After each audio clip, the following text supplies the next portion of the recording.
Please share, subscribe, hit that like button for me. And we gotta dive into this, man.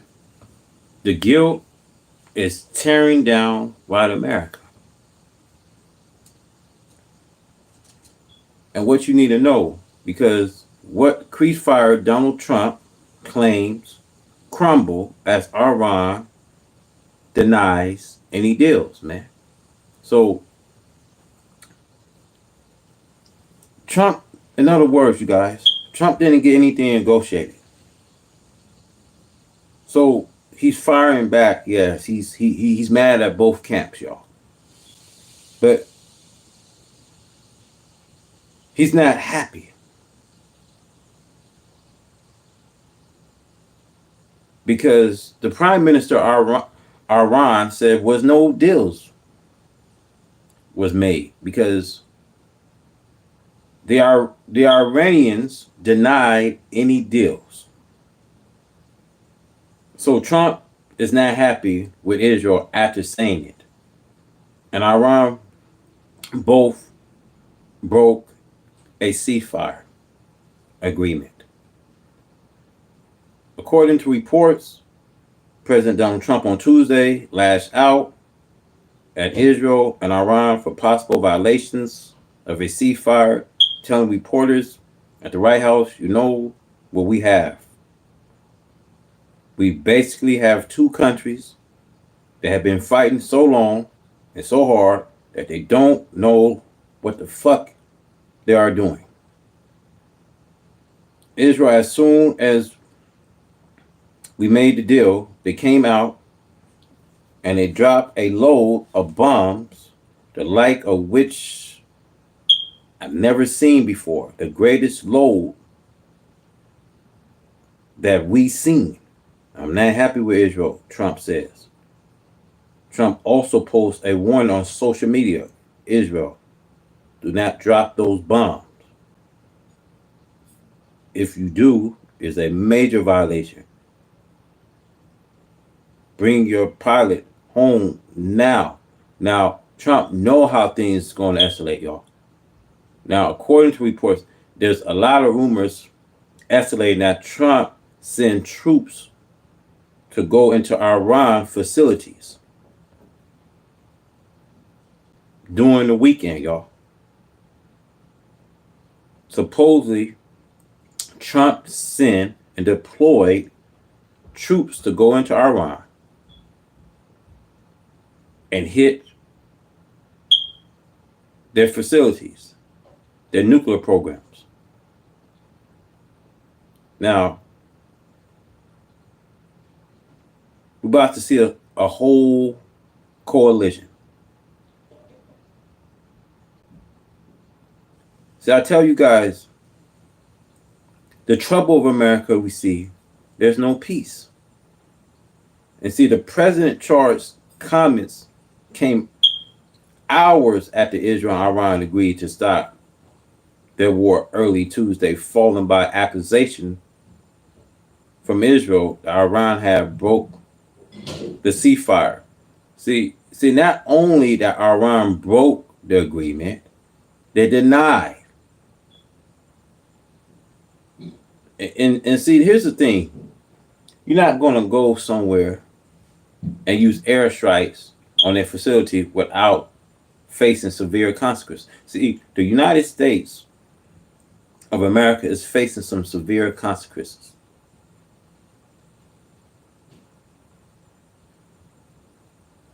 So it says, according to report, Israel and Iran says they agreed to stop fighting on Tuesday, following President Trump, which I feel is a lie, y'all. The announcement that the two countries have reached a ceasefire deal.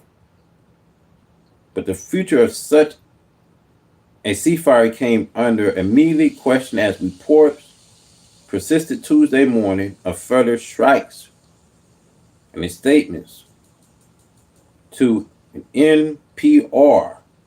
The Israel military accused Iran of firing two missiles towards Israel after the ceasefire took effect and says they was intercepted.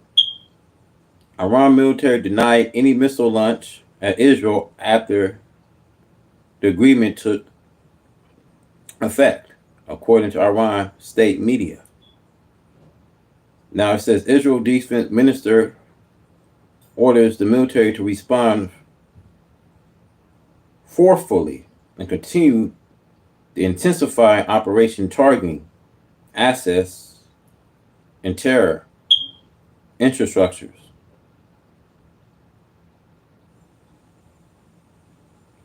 So all this going down, y'all. Trump is disappointed. I told y'all, man, when Trump have no desire to go into Israel, man, when he needed to go to Israel to regard the ceasefire, but he went into these foreign countries, he had no desire. You see, this is why I say, man, when America deposit Israel on foreign soil, they had no desire, y'all. They want to escalate this war. They want a few things, y'all. In other words, y'all, when we got a war, we got a high inflation.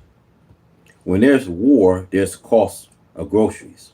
When there's war, there's, you know what I mean, high prices of, you know what I mean, of gas, y'all. When there's a war, there's a great commodity.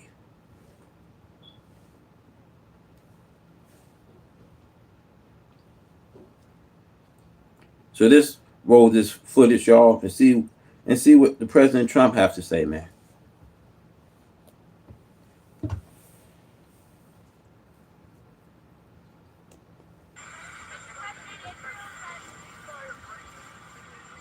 I don't think so, but I'm not happy that Israel's going out now. There was one rocket that I guess was fired overboard. It was after the time limit, and it missed its target. And now Israel's going out. These guys got to calm down. It's ridiculous. I didn't like plenty of things I saw yesterday. I didn't like the fact that Israel unloaded right after we made the deal. They didn't have to unload. And I didn't like the fact that the retaliation was very strong. But in all fairness, Israel unloaded a lot. And now I hear Israel just went out because they felt it was violated by one rocket that didn't land anywhere. That's not what we want, I'll tell you. And I'm telling you, I'm not happy about that, Israel, either. All I do is play both sides. I'm going now, as you know, to NATO. Some of you are going with me, and I think it's going to be successful. We'll see. I'll let you know. Are you going to see the agreement, the news on in the Middle East says the agreement you managed to achieve? What are your future plans for the region, for Saudi Arabia, Israel, Gaza, the hostages? Look, you're asking me about women in the Middle East. It's getting a lot better. Things are happening at a high level. As you know, Saudi Arabia's done a really good job. It's coming out far faster than I thought. So we're very happy about what's happening with women in the Middle East. No, I'm talking about this peace on in the Middle East that you managed to achieve last night. Yeah. You know, the region is going to a new place with this agreement. Can you tell us what's your future plans for Gaza, for the hostages? It's a new dawn. I appreciate. You see, what we know so far, y'all, is the ceasefire violation. President Trump says that he is not happy that Israel fired fresh rockets at Iran, adding that he is also displeased with Iran. He says today that he believed both sides violate the ceasefire, adding in a post on social media afterwards. So, in other words, you guys, that the Prime Minister Iran said that there was going to deny any kind of deals from the ceasefires. See, because look, you're not going to go into their territory and use airstrikes at their facility thinking that everything's all right. So, according to reports, Iran responds that Trump announced that the ceasefire hour after Iran launched a strike against the airbase, which stationed thousands of U.S. troops in retaliation for the U.S. bombings of the 3 nuclear sites over the weekends. It says, avoiding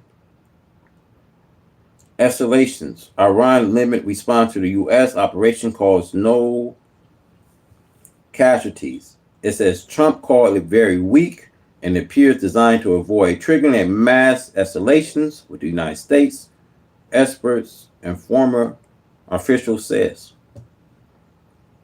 It said a death total rise an hour before the ceasefire took effect. 9 people was killed in Israel strike on the northern Iranians. So it says, according to social media reports, while 5 people was killed in Iranian strikes on the southern Israel cities, according to first responder.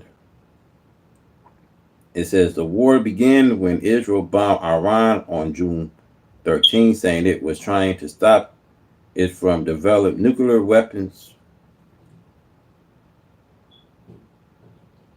Now, Trump says he didn't want to involve himself in this war. Remember that Trump didn't want to stick himself in this war. But now he stuck his nose in this war. Now the United States can be dealing with a severe consequences, y'all. Let's roll this clip, y'all. Question. You're very nice. Who are you? Thank you. I'm Maria Kraus from Israeli Channel 32.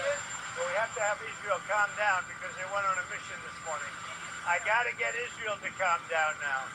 You have to speak with the Prime Minister and then talk to Prime Minister Netanyahu. I That's not think everybody. Are you willing to call the Prime Minister? Both sides not to violate the ceasefire, but reports coming from the region suggest that the sides accuse each other for violating the ceasefire. So I think they both violated it. I don't think I'm not sure they did it intentionally. They couldn't rein people back. I think Trump violated by making war instead of making a peace agreement. But I say all this to say this, brothers and sisters, that we are powerless. Because today they don't want you to have power. As a man, you can't function today without power. This is why the reverend men don't come to church like they should. See, women are in the church today, but where are the men? There, because women are suffering from the lack of man. So Jesus was and is a man. So the only comfort for a woman who does not have a real man is to imagine her connections to the master himself. So she comes to church and she's so frustrated because she have got 3, 4, 5, 6, and 7, 8, 9, 10 children. Sometimes from 4, 5, or 6, 7, or 8, or 9 different men. See, nobody love her no more. Nobody care for her. And nobody care for her offsprings. So she just eat herself to death. And she gets fat and out of shape. She gets dismoralized, dispirit, disenchanted. She comes to church and the reverend tells her, Jesus is my rock. See, Jesus is a comfort today.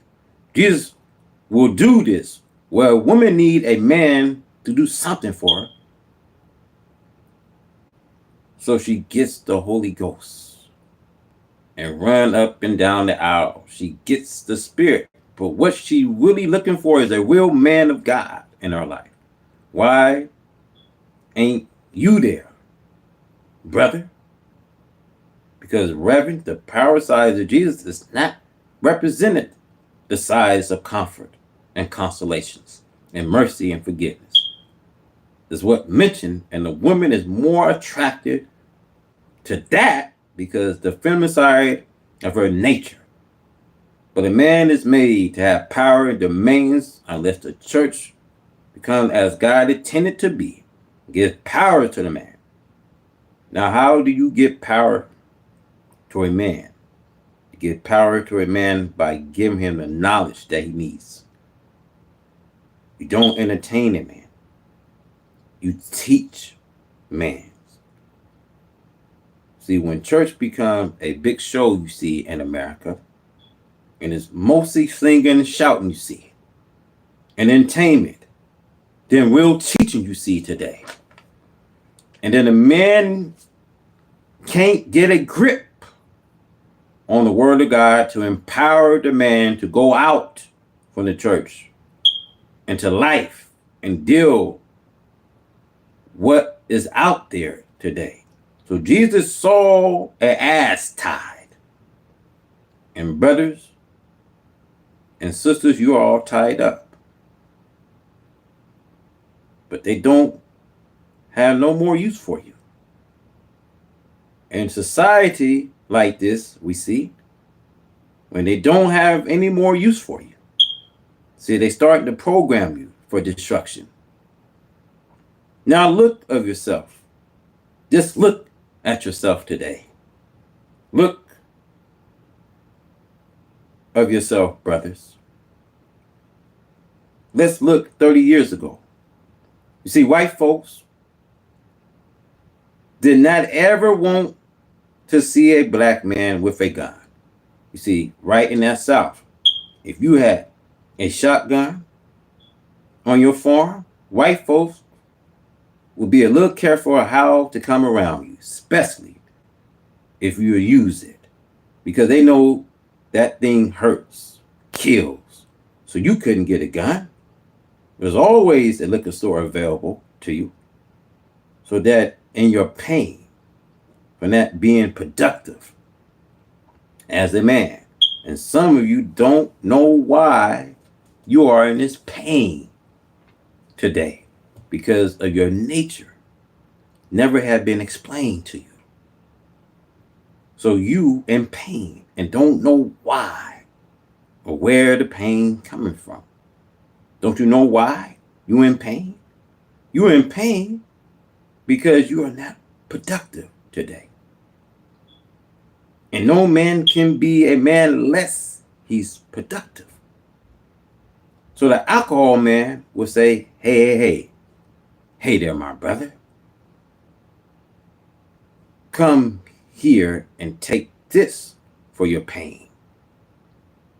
So you a college professor, but you in pain because you know, professor, something ain't right today.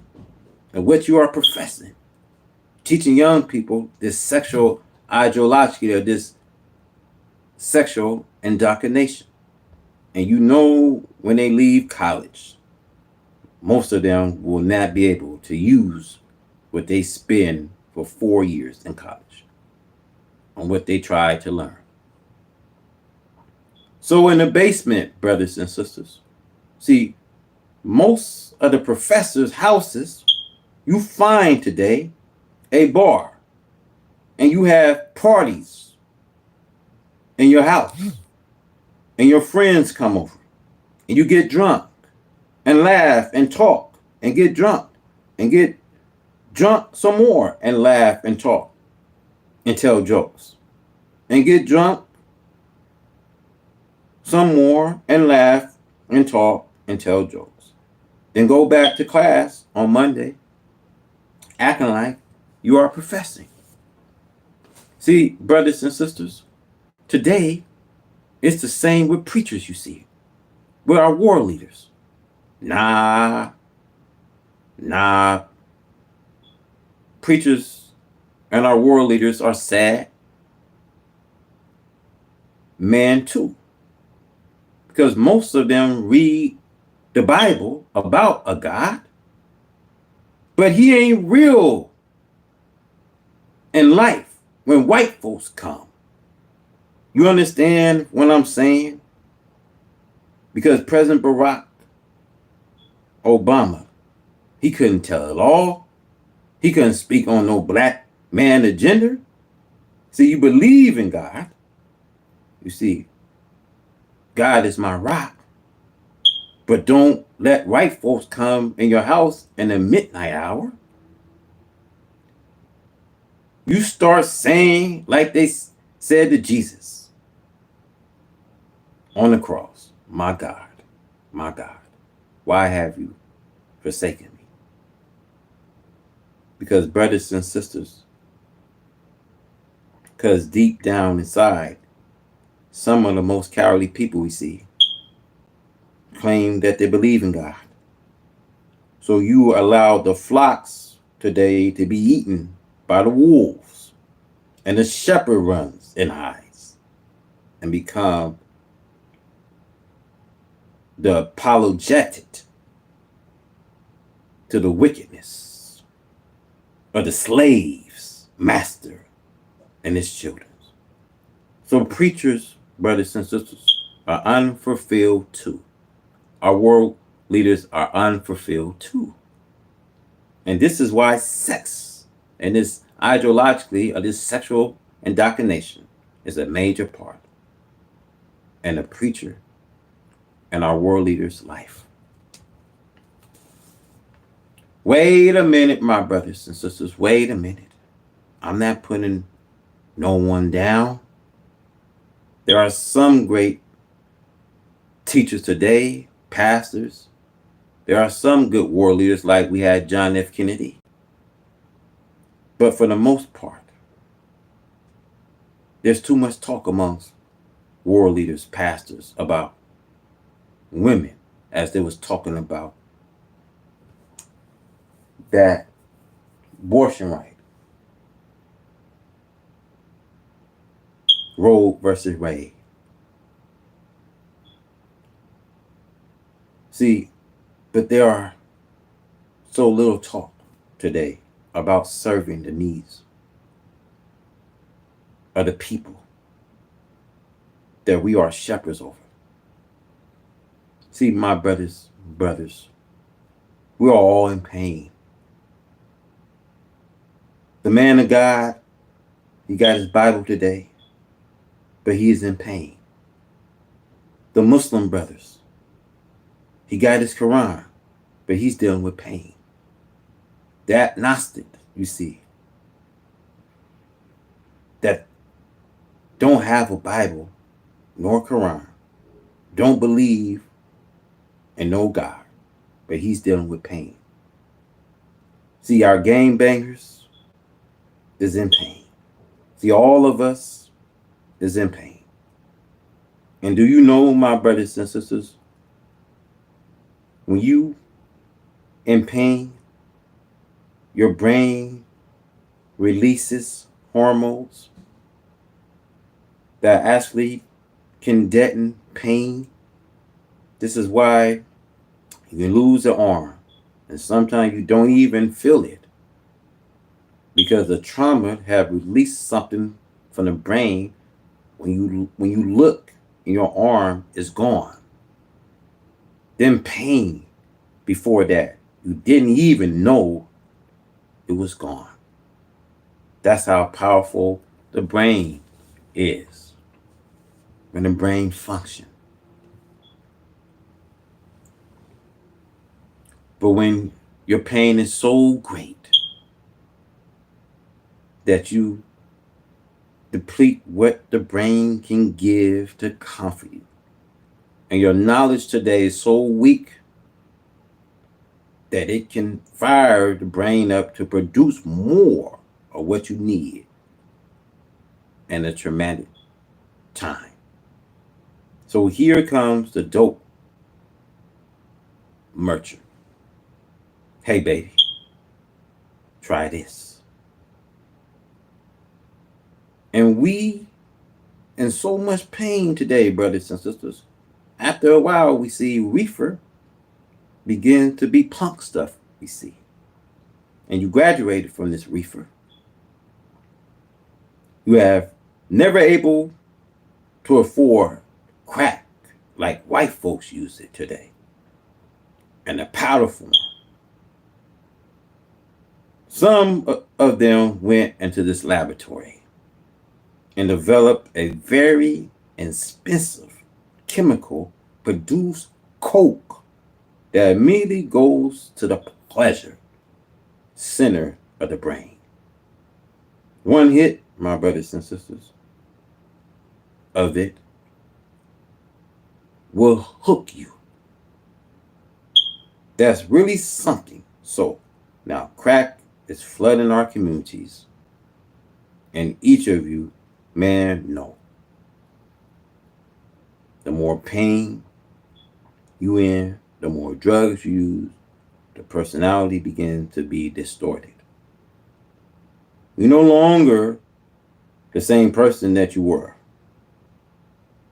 when you was in a natural state of mind. You became an excessive liar. And after a while, your mother and father become objects today to you, not your real parents that you should have love and care and tenderness for. But you see your mother fur coat, so you take it. You see something of valuable or value, so you take it. So if they try to stop you in a sad state of your mind, you would kill your own mother, your own father, your own sister, your own brother.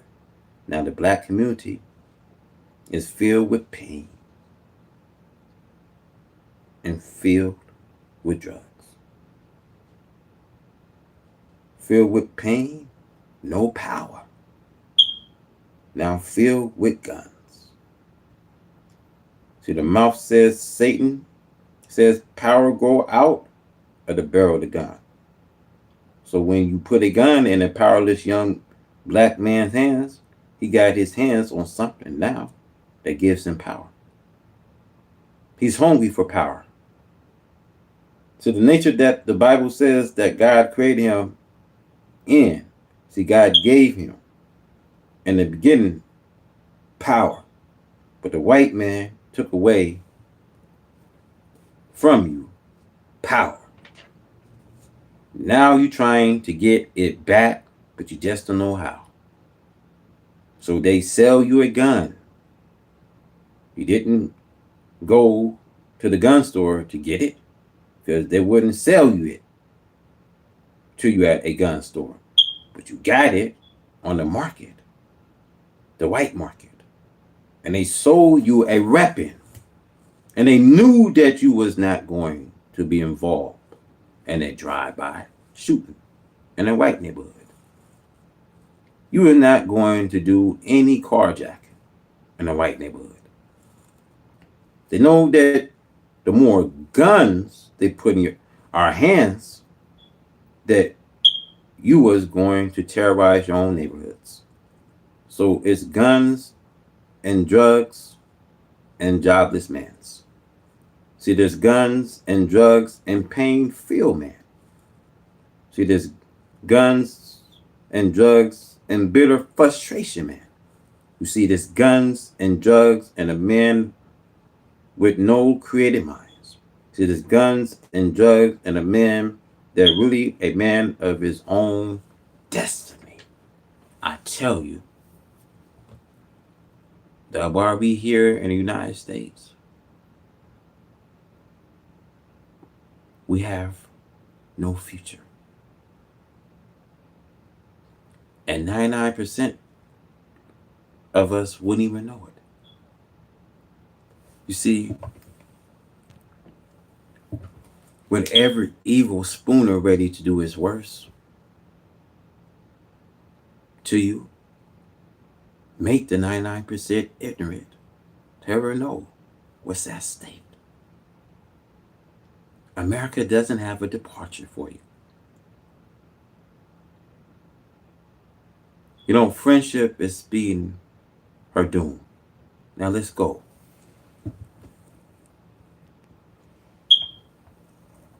I don't like the fact that Israel went out this morning at all, and I'm going to see if I can stop it. So as soon as I get away from you, I'm going to see if I can stop it, okay?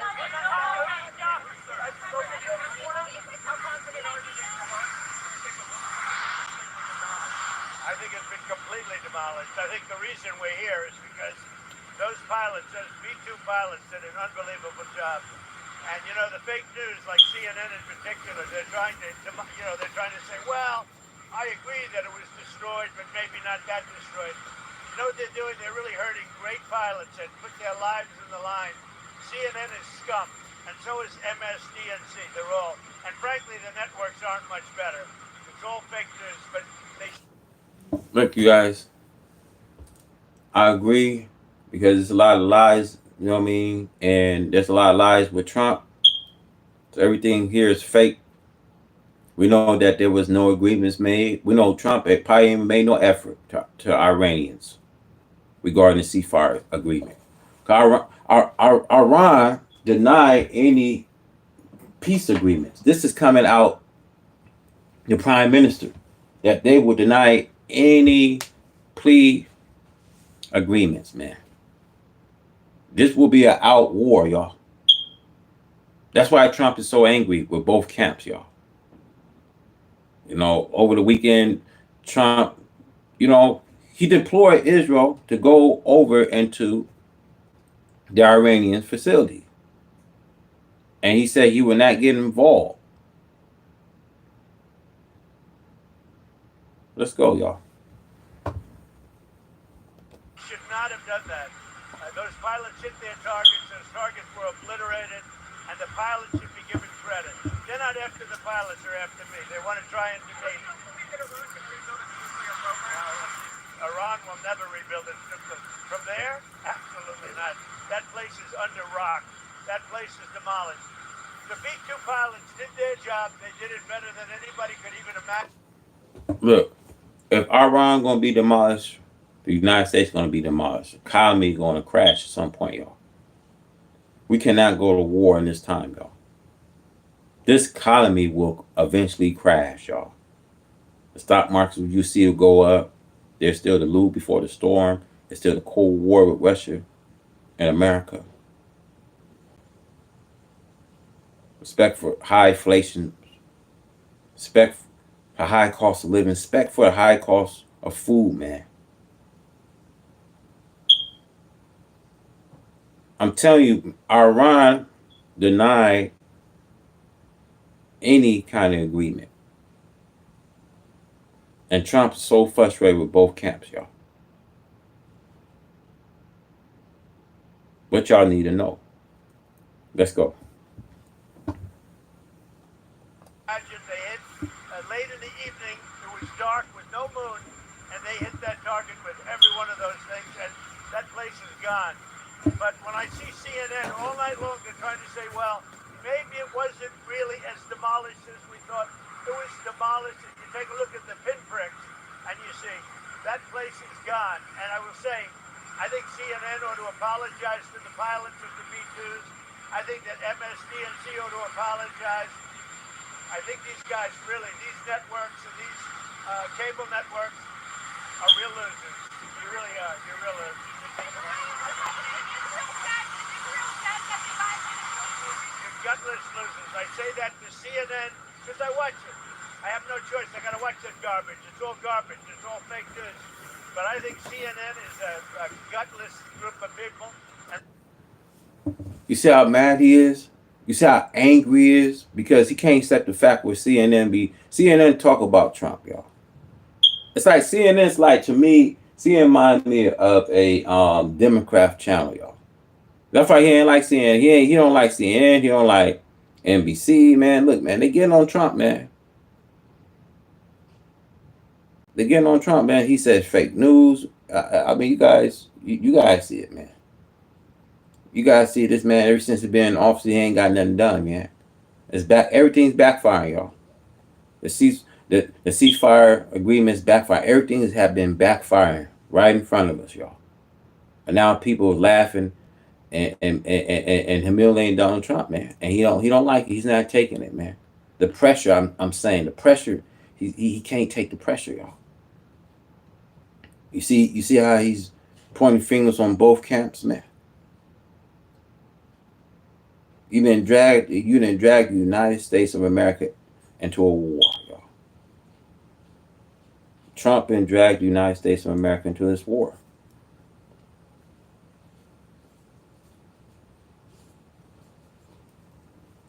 And he knows that.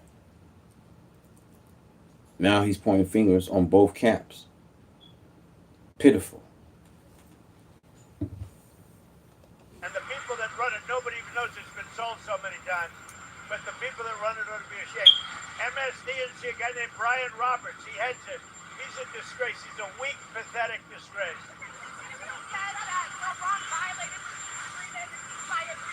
Do you believe that Iran is still Yeah, I do. They violated, but Israel violated it too. Israel, as soon as we made the deal, they came out and they dropped a load of bombs, the likes of which I've never seen before. The biggest load that we've seen. I'm not happy with Israel. You know, when I say, okay, now you have 12 hours, you don't go out in the first hour and just drop everything you have on them. So I'm not happy with them. I'm not happy with Iran either. But I'm really unhappy if Israel's going out this morning because the one rocket that didn't land, that was shot, perhaps by mistake, that didn't land. I'm not happy about that. You know what? We basically have two countries that have been fighting so long and so hard that they don't know what the fuck they're doing. You understand that?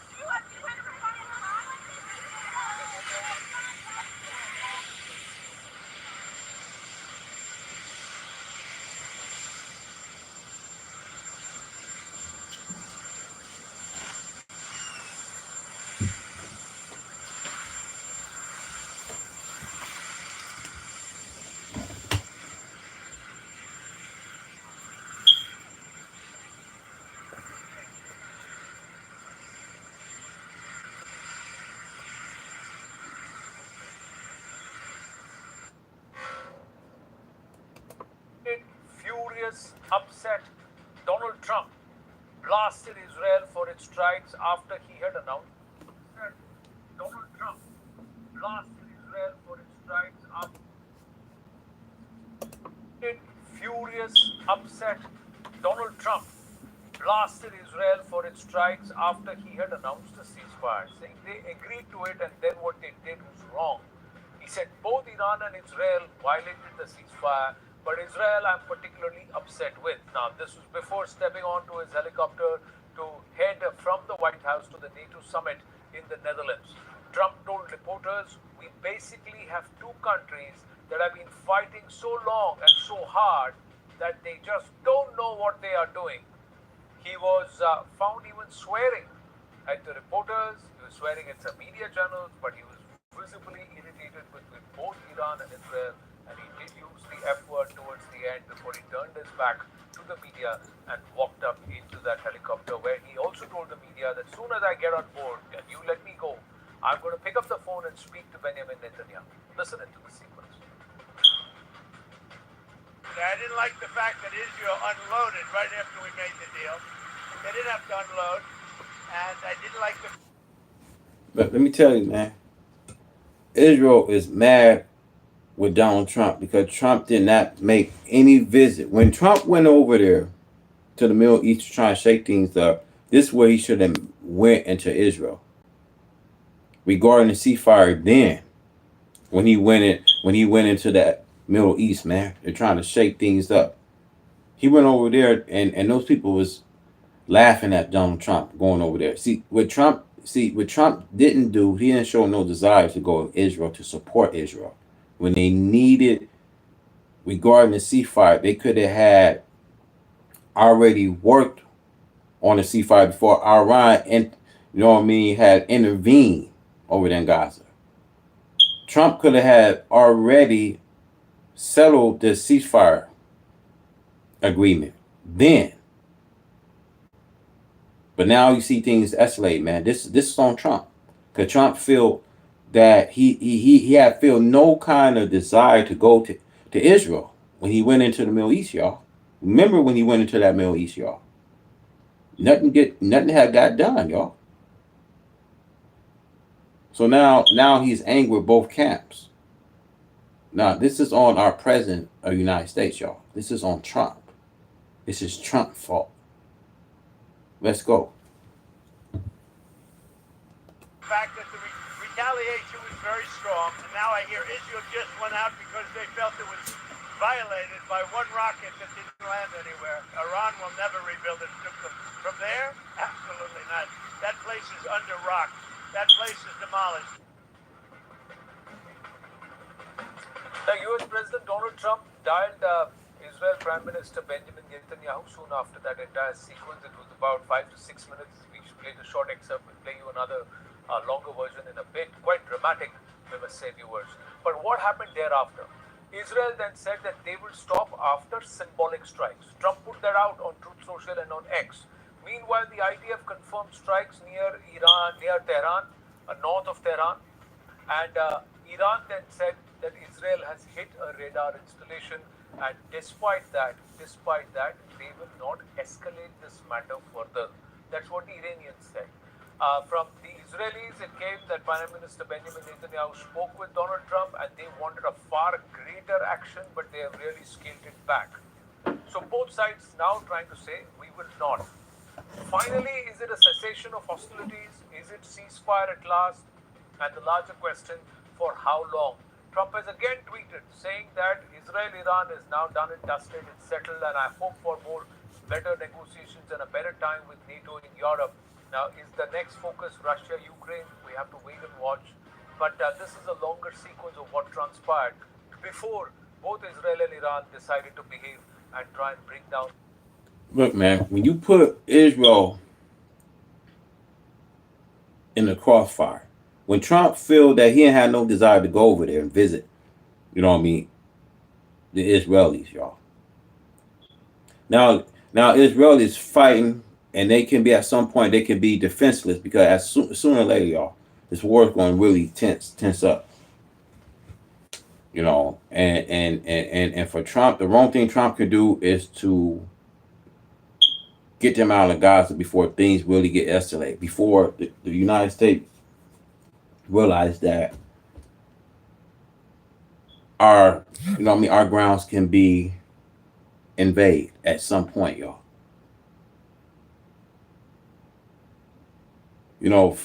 Fueling the situation, escalating the situation to make things worse.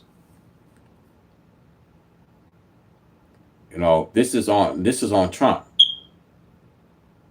This is straight on President Donald Trump, y'all. America had no desire. They posited their little brother Israel on foreign soil. Israel at some point will be defenseless and fighting for themselves, man. And to me, they're not buying what the president's saying, man. You realize, Trump is so frustrated and upset because Trump, why are you upset? You should have went over to Israel when you needed to go over there. Instead of going into those foreign countries in the Middle East, you could have went over into Israel and got the deal then.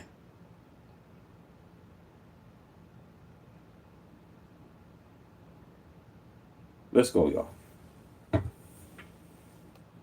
cessation of hostilities, at least for now. I don't think so, but I'm not happy that Israel's going out now. There was one rocket that I guess was fired overboard. It was after the time limit, and it missed its target. And now Israel's going out. These guys got to calm down. It's ridiculous. I didn't like plenty of things I saw yesterday. I didn't like the fact that Israel unloaded right after we made the deal. They didn't have to unload. And I didn't like the fact that the retaliation was very strong. But in all fairness, Israel unloaded a lot. And now I hear Israel just went out because they felt it was violated by one rocket that didn't land anywhere. That's not what we want, I'll tell you. And I'm telling you, I'm not happy about that, Israel, either. All I do is play both sides. I'm going now, to NATO.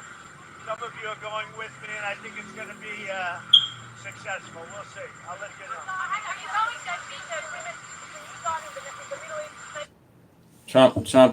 Trump is a liar, man. You can't. It's hard to believe him. Trump is a successful liar, y'all. He gotta live with that for the rest of his life, man. The lying on the American people, man. Lying, that any cease agreements was even made, man. Iran is denying any kind of agreements, man. Iran's ready to go to war with the U.S., y'all. We are going into a,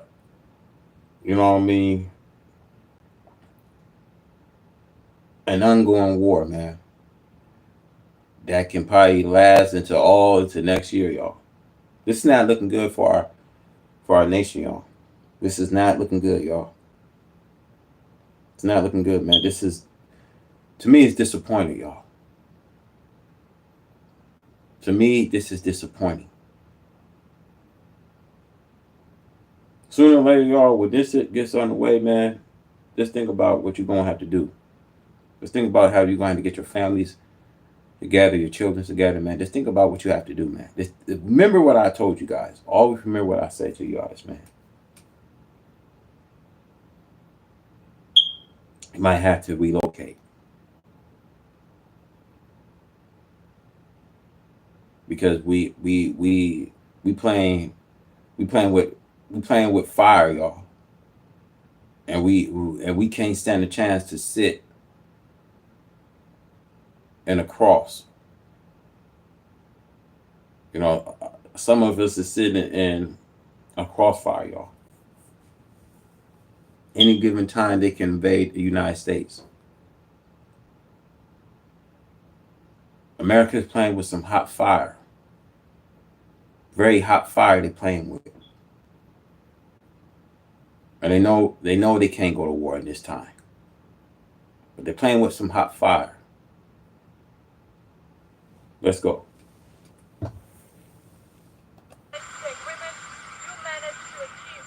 What are your future plans for the region, for Saudi Arabia, Israel, Gaza, the hostages? Look, you're asking me about women in the Middle East. It's getting a lot better. Things are happening at a high level. As you know, Saudi Arabia's done a really good job. It's coming out far faster than I thought. So we're very happy about what's happening with women in the Middle East. No, I'm talking about this region in the Middle East that you managed to achieve last night. Yeah. The region is going to a new place with the peace agreement.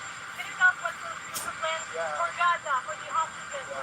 It's a new dawn. I appreciate the question. You're very nice. Who are you? Thank you. I'm Nuria Kraus from Israeli Channel News. Well, we have to have Israel calm down because they went on a mission this morning. I got to get Israel to calm down now. Do you have to speak with the Israeli Prime Minister Netanyahu? I think everybody. Are you going to call the Prime Minister? Both sides not to violate the ceasefire, but reports coming from the region suggest that the sides accuse each other for violating the ceasefire. So I think what they both do you- violated it. I don't think I'm not sure they did it intentionally. They couldn't rein people back. I don't like the fact that Israel went out this morning at all, and I'm going to see if I can stop it.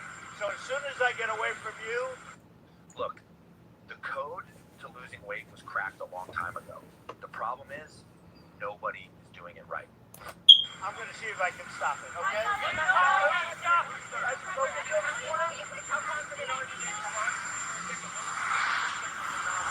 I think it's been completely demolished. I think the reason we're here is because those pilots, those B-2 pilots, did an unbelievable job. And the fake news, like CNN in particular, they're trying to say, well, I agree that it was destroyed, but maybe not that destroyed. You know what they're doing? They're really hurting great pilots that put their lives in the line.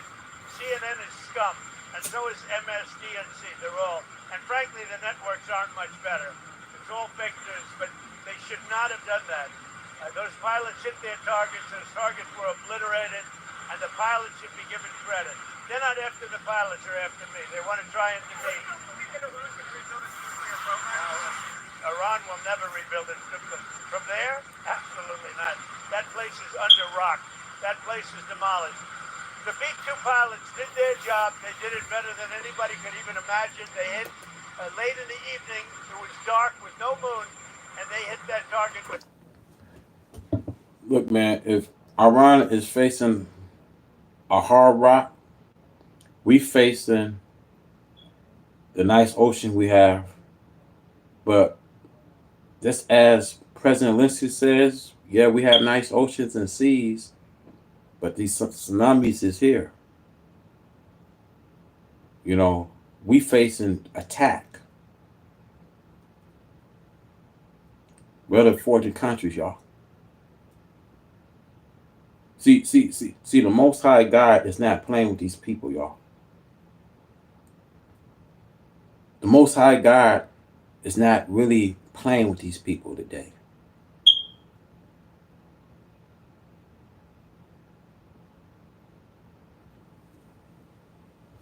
I want to say that to y'all, man, because we got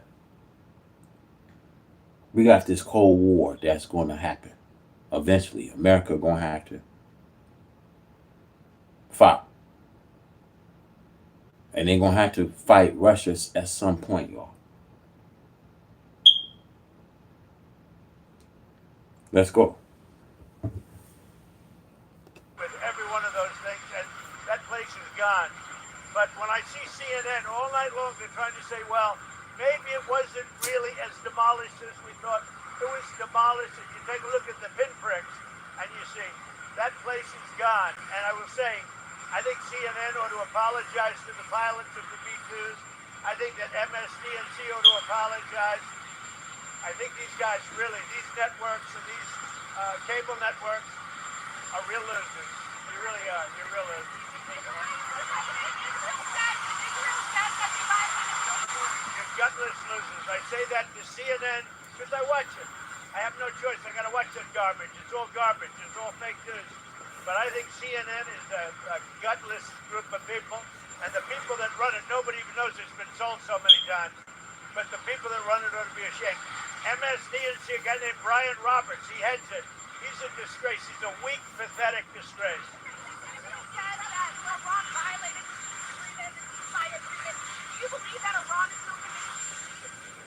Yeah, I do. They violated, but Israel violated it too. Trump knows he's a disgrace to our nation, man. And before this gets said and done, people going to really look at this man as an idiot. As a real idiot, man. Clown. You ever seen Big Bird of Sesame Street? That's what Trump is, y'all. He's a big bird walking around on Sesame Street. That's what Trump is, y'all. A big Sesame Street bird, man. That's what Trump is, y'all. A bird. Flops. He's a hateful bird. He goes into foreign countries to discuss the problem the country have. Instead of finding the right solution, practicing the right solution, he goes out, flap his wings. Had no desire for the country of America. See, they only here to follow under executive orders. See, America is no more than a corporation, y'all. He's not here to fit the American need. Neither one of these world leaders is here to fit the American needs, y'all. They're here to bring chaos. I want y'all to listen, man. Because at the end of the day, I don't want people crying and coming to me, man, and oh, be sorry. Nah, man. Because I'm gonna be saying, I told you so. I told you so. They're not, man, every time we sit back and vote for these clowns, y'all, the same things we see, history repeating itself. Same things, man. Violating Constitution, amendment rights. You know what I mean? This is, man, we up against a beast, y'all. Trump is an antichrist, y'all. He's one of the highest powered elites, man. And a lot of people will praise him, man. But at the end of the day, man, you're gonna see CNN, you're gonna see NBC, you're gonna see everybody looking at this clown, man. Trump is a clown, y'all. Let's go. Israel, as soon as we made the deal, they came out and they dropped a load of bombs, the likes of which I've never seen before. The biggest load that we've seen. I'm not happy with Israel. You know, when I say, okay, now you have 12 hours, you don't go out in the first hour and just drop everything you have on them. So I'm not happy with them. I'm not happy with Iran either. But I'm really unhappy if Israel's going out this morning because of one rocket that didn't land, that was shot, perhaps by mistake, that didn't land. I'm not happy about that. You know what? We basically have two countries that have been fighting so long and so hard that they don't know what they're doing. You understand that? And do we understand that, or do we understand that? Lieutenant General KJS Dhillon, former GOC 15 Corps Indian Army, with us. Ambassador Kamal Sibal should be joining us any moment now. And Dr. Anand Ranganathan, author, scientist, and political commentator, with us. My namaste and Jai Hind, gentlemen. General Dhillon, how long is this going to last? Do Iran and Israel know what the F they are doing? If you were to quote President Trump. If anyone had an answer to that question, he would make millions. So how long it's going to last? The point is, it's like a very fast-moving crime thriller. And I tweeted today evening in the lighter mode, it's like Ajit in the olden days in the movies telling mud island पे सोना उतरेगा, किश्ती से signal होगा torch का on off, और इधर से होगा off. So you never know when it is on, when it is off. So, but the news, on a more serious note, the news which have been trickling down since morning, all the parties are looking for honorable exit. Yeah. And all the parties are interested in a genuine ceasefire. So it's a matter of time when it comes in. Like I was seeing on some TV channel that Iranians have already planned celebrations on the street of Tehran. Something like what Pakistan did after Operation Sindhu. So I think that is the flavor of the day. So Look, you guys, friendship is speeding the United States doom. No one wants to sit with her no more. Not even Israel. Israel seen how the United States of America was trying to deposit Israel on foreign soil. They seen Trump have made no desire to going over there. People are starting to see things and starting to take matters in their own hands, man. Trump, as president of the United States, can't shake things up now. He's hated. He's hated by all other foreign nations. I told you guys, man, when you see a hateful bird,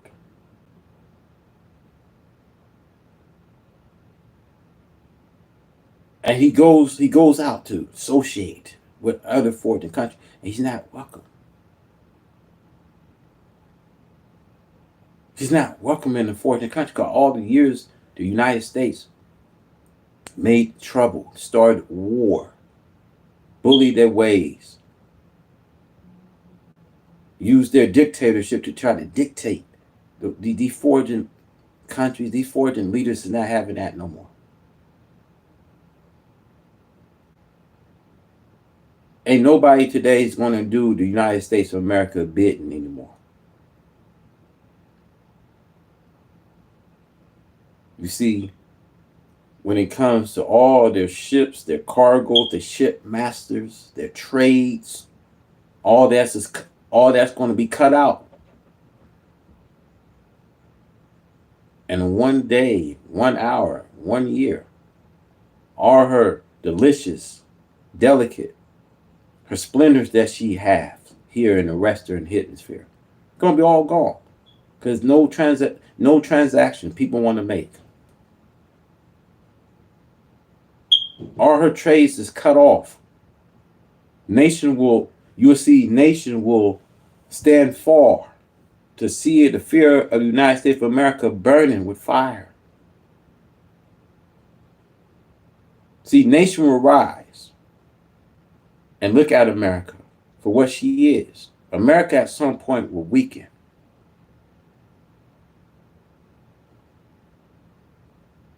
America economy, you guys, will weaken.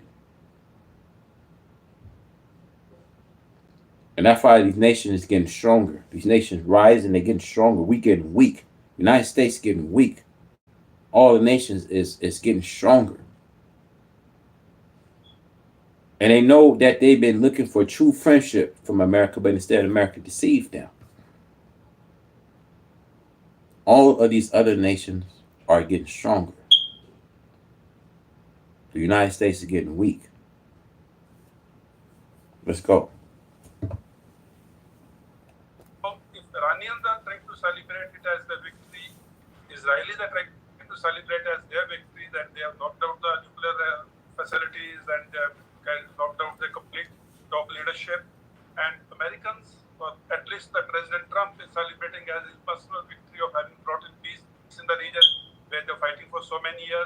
words. So I think everyone is going to be happy by the end of it, and everyone is genuinely now wanting a ceasefire.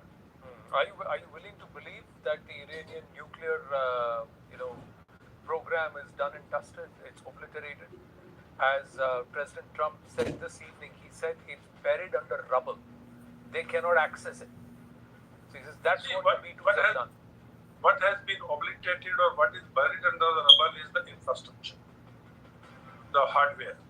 But the technical know-how, in spite of killing of those few scientists, the technical know-how still exists. And there are agencies or countries who are still around who will provide them the necessary technical know-how, the manpower, and the specialization. So it is not done and dusted. It has only been delayed by a particular time. Now that is debatable as to it's 2 years or 5 years or 10 years. But if Iran genuinely wants to go in for a nuclear weapon, he has the technical know-how and he has the friends who will supply him with the necessary intelligence.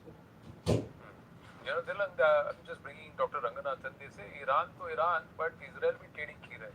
Imagine they also did some banga. It really riled up Trump. If you have a 700 plus credit score, you qualify for Chase's new program where you can access up to 100. Good evening, Anand. You know that meme where that little Afghan kid wearing those, heavy goggles and saying, "Ye bhi mera, wo bhi mera, stop this." Trump is a bit like that.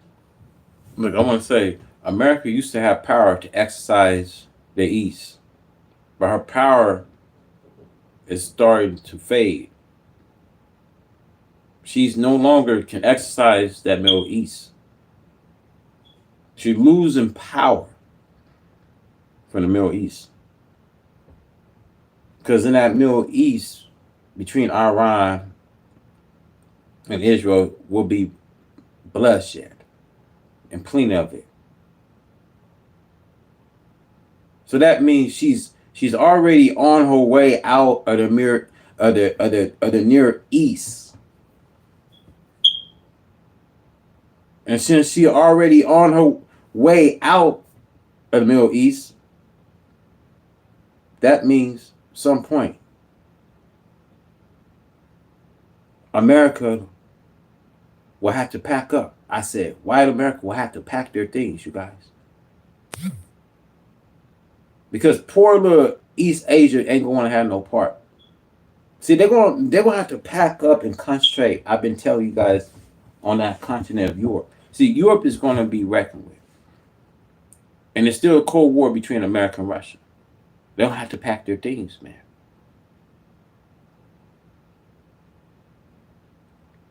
They will have to either concentrate on that continent of Europe or else concentrate on their death instead of their life.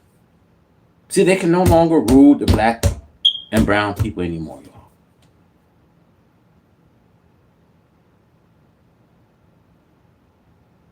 Because the day of reckoning has come to them. Let's go. He's like a football referee hobbling around in a river frame, practically blowing whistles, while the two teams are laughing at his antics. But breathing sense into Trump is like giving CPR to a dodo, futile and actually faintly absurd, and making sense of him. I speak as a Madrasi, as easy as consuming rasam with chopsticks. And yet he persists, undeterred by logic or cutlery. And unlike lightning and thunder, he doesn't even appear bright before opening his mouth, and then he does. Look, they're making fun of Trump. They laughing at him. Before the country's laughing at Trump, man. You can't use your power and dictatorships on us. They laughing at Trump right now. I told you guys, man. Just because you get Trump in office, he can, come in and shake things. Nah, he can't come in there and shake things up, man. They're laughing at him, man.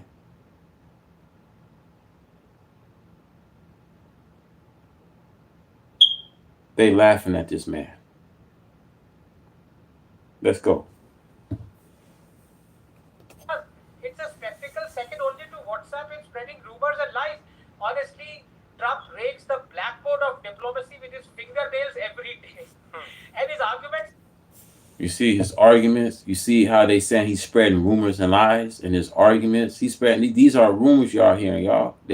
Trump didn't make no intentions to find a ceasefire agreement. He didn't make no intention to go to Israel, man. These are fabricated lies, man. These are rumors of lies, man. They laughing, man. They laughing, man. You know. But this is the man that y'all vote for, y'all. This is the man that y'all vote for, not me. Y'all voted for him. Y'all people as Americans collectively voted for Trump because y'all thought Trump was going to make America great again. But you're hearing rumors of lies. You're hearing these fabricated lies. And look, man. Y'all see it, man. We can't have old presidents running this country. Y'all seeing it. Are like expired poison, but doesn't know if they are more poisonous or less. Frankly, I derive as much satisfaction from countering his utterances as a bald man does from combing his hair. What can I say? His evolution is incomplete. By the way, before I come to the nub, can I just say that I now realize I have needlessly been self-deprecating on geopolitical matters, Anand, saying I'm a layman. If the developments of the last week are anything to go by, I think I'm as much of an expert as the next person.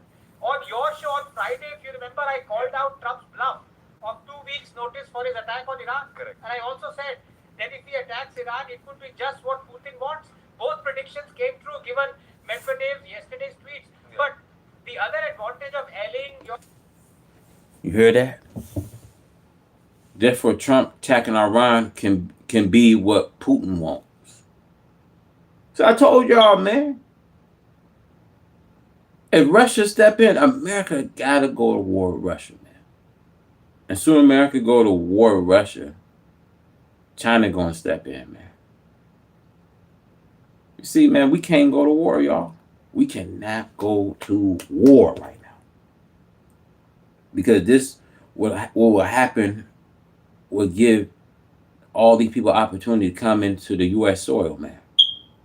Knock out our grid, knock out our internet, knock out our power plants, and turn the United States, America, into a third world country, man.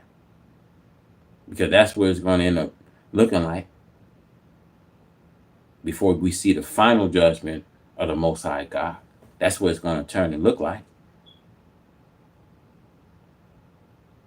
Because sooner or later, God will delight America to fight themselves into a war that they can't handle. A war that they're not ready to fight. Let's go. Your fears on being an expert is that you can profess conspiracy theories with gay abandon. So here is mine. If I was an evil dictator aiming to protect my nuclear facility from Trump, I would dig 300 feet underground in a remote location A and then tunnel 300 kilometers horizontally to reach a spot 300 feet beneath a populated city at location B where I would build the nuclear facility. And then I would allow Trump to bomb location A and let the world believe my nuclear facility has been destroyed. But then I'm not an evil dictator. Look, the point is, this entire so-called 12-day war, what has it achieved? Trump believes the nuclear facility has been destroyed. Iran and, in fact, Medvedev's tweets very clearly say that even if it has been, there is no evidence of that. There are enough countries, in fact, explosive revelations of Medvedev is willing to supply Iran with nuclear warheads, not just nuclear know-how to develop something peaceful or not, but nuclear warheads. What does that mean? That means that all this was much ado about nothing. And as a layman, frankly, there is duplicity as well on the part of America and also on the part of a lot of other nations, including the NATO nations. When they say that we have destroyed once and for all Iran's nuclear expertise, well, Pakistan is there just round the corner, isn't it? Now, what prevents Pakistan that proudly says we have an Islamic bomb to give the know-how or indeed even the warhead to Iran? So this is a never-ending process. I don't know what was achieved from it. Frankly, very little. But one of the aspects is that Iran is not ruled by an evil dictator. It's a spiritual head of the Shias, and they take that they are also quite an advanced nation technologically and scientifically for something that someone or an entity that's perceived as nothing but a bunch of radicals, because they have nuclear technology. They are the only Muslim world entity in the Muslim world who can actually enrich uranium. They've been able to use that know-how. They have cities that are advanced and who have built capacities like they have.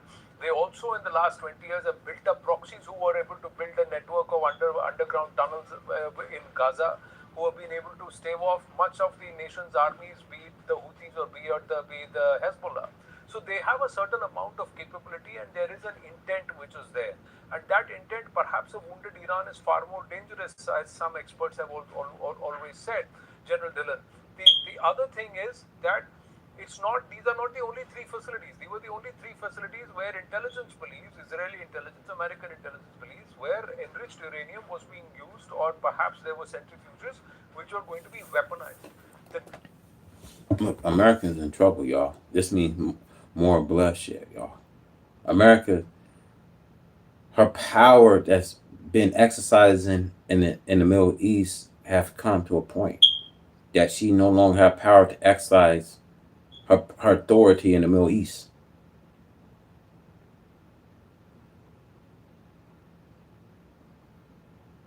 See, at some point, Iran will rally because they're going to get the support from Russia. Russia going to get the support from China. America losing power in the Middle East, y'all.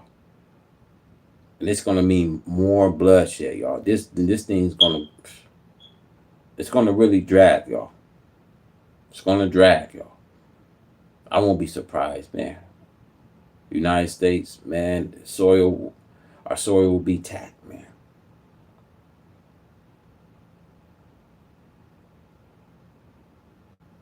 You're all behind a president that don't have no kind of remorse, man. It's not remorseful. He don't really care what he's doing, man.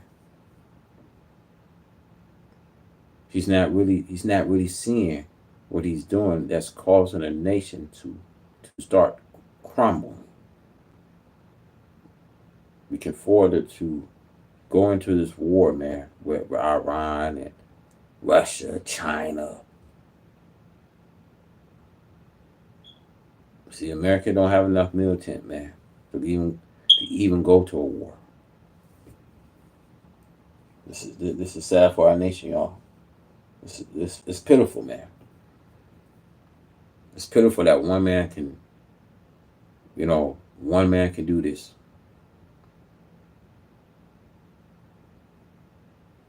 One man, y'all.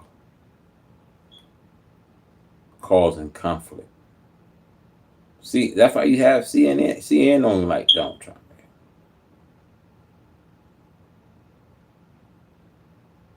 You know? Let's go. The civil nuclear facilities like Bushehr and some of the others continue to remain in Iran. So there are other nuclear sites where there is civil nuclear power which is generated, or nuclear power is being harnessed for civil purposes. So that continues.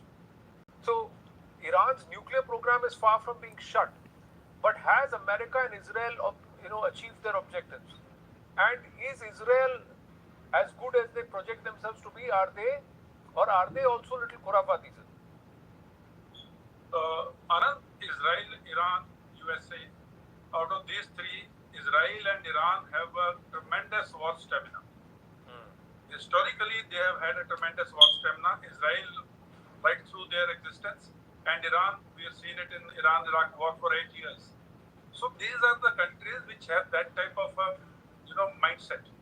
So to say that in 14 days war, 12 days war, they have been degraded to zero, I don't agree with it, and I agree with Professor Agarwal that the facilities portion may have been hit, the infrastructure may have been hit, but the heart may be like somewhere else. So getting the technical know-how, even getting the ready-made warheads, as you're saying, from Pakistan or from any other country like North Korea or others, or maybe even Russia for that matter. So that cannot be ruled out. General just one small intervention there. There's just news and update coming through that Iran president has now said that Tehran will adhere to the truce if Israel does. Now, many experts have turned around and said that it is Israel that needs to stop firing. I'm sure you know by now that there are literally thousands of women earning 6 and 7 figures from home by creating. It's Israel that needs to control its arsenal and its intensity of retaliation or what they say is preemptive strikes. If Israel stops, Iran will. Absolutely. Israel started it. Israel has to stop. And then second point which I wanted to say this is, how can you have a ceasefire where you are given a 12 hours staggered to one party? Like Iran will stop at say time X and Israel will stop at X plus 12 hours. But Iran is not expected to retaliate in those 12 hours. Now, this is the first time I am hearing for a ceasefire which is staggered in favor of one party vis-a-vis the other. How can you hold this ceasefire in that 12 hours if the way Israel bombarded Iran? Do you expect Iran not to bombard back? So that was one flaw in that initial pact which it had. And now, like I said earlier, everyone is looking for an honorable exit and everyone is looking for ceasefire. And on both sides. And it is just a matter of time and matter of statements and matter of some fake bombardment with pre-information that we are going to bombard you, you can intercept, and then we will claim that we bombarded the US assets, and US will say that our assets are safe, so everyone is happy. So that is the situation where it is coming to a typical street fight between the kids of 8 to 12 years of age. The way that gets settled, I think we are heading towards that. Ambassador Kamal Sibal is also with us. So before we bring in the next dynamic, Namaste, Ambassador Sibal.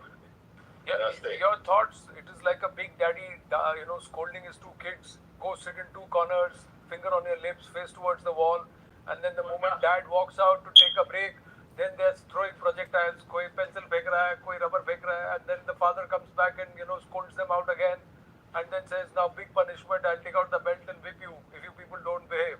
And then they sulkingly say, "All right, if he stops, I'll stop." That's exactly what's playing out right now between Iran, Israel, and the US, sir. I think Trump has again mishandled the whole thing. And these are serious matters. So if there's going to be a ceasefire, keep the whole thing under the wraps, and when the right time comes, when both sides have agreed, when it's very clear what are going to be the terms of the ceasefire, then you can announce it. But as in the case of the India-Pakistan thing, he had absolutely no role in that, but nevertheless he started claiming that he had broken the ceasefire. In this case, he jumped the gun. Now, what is the need for making public, all the elements of the ceasefire and the timing of the ceasefire and stuff like that? And then Israel. So they know that Trump already dropped the gun, y'all, because they know that when he had no desire to go to Israel on the meeting that he met in the Middle East, that's the time he should have went to Israel. And now at this time, things is being intercepted. Iran denying the ceasefire agreement.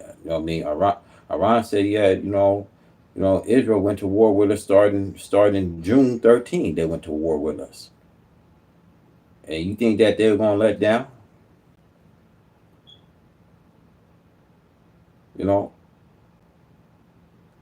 You had the same president, Trump, was trying to set troops to go over to Gaza.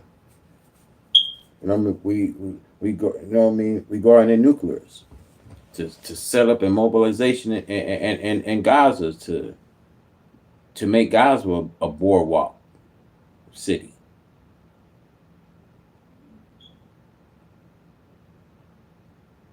To have Israel run parts of Gaza, that wasn't going on. See, America, you starting to see that she's losing her power in the East, y'all. As she once, exercised that Middle East, but she's losing the power in the Middle East. And they know that this war is gonna bring out bloodshed and casualties. genocide, which we don't need, y'all. Which we don't need. Let's go. Israel goes and bombs Tehran, and apparently Iran also launched something against Israel just before the ceasefire was to come into force. And now Trump is very, very unhappy that that big tweet that he sent out on Truth Social, how much of a miracle he had achieved in terms of brokering the ceasefire, that's fallen on his flat on his face, and he is embarrassed. And now he started using expletives against Israel. So he's making a fool of himself by making foreign policy a kind of a personal theater, where he sort of acts out his role as if he's in a reality show. I mean, these are very, very serious matters. But my issue, although you not asked me the question, but my issue is something different. Ceasefire is just, even if it happens, actually means nothing. It'll just stop destruction for the time being, because Israel can attack Iran as it wishes, because Iran has no air cover, and Iran still has missiles and can cause damage to Israel, which is a very small territory, very densely populated, and a lot of damage can be done. And Israel has suffered this kind of a damage in recent years from an external enemy. So it will suit both sides. But then what happens afterwards? They'll build up their capacities.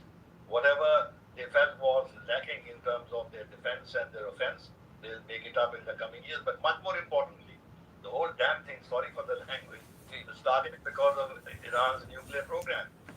Now they say we don't know if the strikes on Fordo and others were successful. It'll take a lot of time to determine what damage was caused, and then we don't know where the fissile material has gone, because Iran knew that this is going to happen, so they must have taken reports are about 400 kilograms of enriched uranium. So the nuclear issue not having been resolved, then what happens? Then the core issue still remains that Iran can't go nuclear. And then Iran has said that they're going to now not ask the IAEA, they will not allow the IAEA to monitor their nuclear program. And the Russians have also said, the Russian foreign minister is quite a damning statement against the head of the IAEA. Why should he said? Why should Iran tell them where the fissile material is? Because the IAEA will leak it to the Americans and to the Israelis. Therefore, the question marks on Iran's nuclear capacity, if not now, it may have been delayed, but in 1 year, 2 years, 3 years time. 3 years suits Trump, sir. 3 years suits Trump. They have another one. Demit office by I just don't understand what's happening. 3 years suits Trump because he'll demit office by then, and then it'll all be bluster. One thing is, it looks like Trump's way of politics is that he's going to throw away the rule book of diplomacy. He'll throw away the playbook of diplomacy and statecraft, and it'll be just like it is in the living room, transparent inside the family, and it's like a reality show, like you said. Not hide anything and put everything in front of his constituency, which wants to lap up everything that he is doing. So he's so that's the role play, and it is as it is. There's no filter. There's no filter between what he's thinking, what he's typing, and what he's saying. It's all the same. That's what it looked. You see what they saying? He said there's no freedom. There's no freedom in the foreign countries. There's no there's no freedom in the United States. There's no freedom in the Middle East, y'all. This is what they saying, man. Trump is not bringing any kind of peace, y'all. In other words, he's not bringing any kind of peace. There's no freedom in nowhere you go. It's like a war zone in the United States, war zone in the Middle East. There's no freedom. Listen what they're saying. They're saying, man, ever since Trump been in office, there's been no freedom. There's been no peace. Let's go. Looks like, and he doesn't care whether he's embarrassed, if he's not embarrassed, because it's forgotten by the next Trump. The next post will change the narrative again, and then something happens, then the next post will change the whole thing again. So you don't even have time to reflect on what he said, because he immediately said something else, and you got to move on to that. That seems to be his play. Just taking this whole story forward, that even if this truce was announced by President Trump, Iran and Israel did continue to exchange. In fact, even before they exchanged fire, even after it was exchanged, the deal was announced. It was in tatters. Now, what does this mean for the US? One of the big question marks is on the US's claim and influence as Israel and Iran continue to exchange fire despite Trump's ceasefire declaration. Now, there is perhaps a cessation for some time. Now, Trump's diplomatic credibility comes at risk. The US, having brokered the ceasefire, faces skepticism about its ability to enforce agreements if violations persist. Continued conflict could draw it into a deeper military role, especially after its recent strikes on Iranian nuclear sites. Trump says he's pulled out of it, it's just a 12-day war, but is it? It's also risking broader regional instability. Israel's call for peaceful retaliation may push the US to provide additional military aid or direct involvement, straining resources and domestic support. You brought up this baby, you're responsible for it, and if that baby acts truant or naughty, you may have to support it despite disagreeing with it. So there is this entire problem between the America-Israel relationship. It may antagonize Trump's MAGA base because the promise was I'll end wars. I will not waste American dollars and American resources and American military in wars that don't matter to us. But is that what's happening? They don't want Washington to enter into the war. Now complicates the efforts to resume negotiations on Iran's nuclear program, potentially escalating tensions further. So this is one aspect if ceasefire is in tatters. I just also want to just bring in the other aspect of the European angle. He's heading towards NATO right now. He believes it will be far more amenable. He's waiting to meet the NATO partners. Before the Russia-Ukraine focus, the European nations along with the Qataris were involved in talking to the Iranians and also the Israelis. There's a lot of pressure that's been put to it on Iran. So there are secret negotiations. We're given to understand this. Manoj Kumar Gupta getting us these details. That there were secret negotiations between US, Israel and Iran that may not last long. A source from the European Union is actually saying that Iranian institutions are split between diplomacy and confrontation.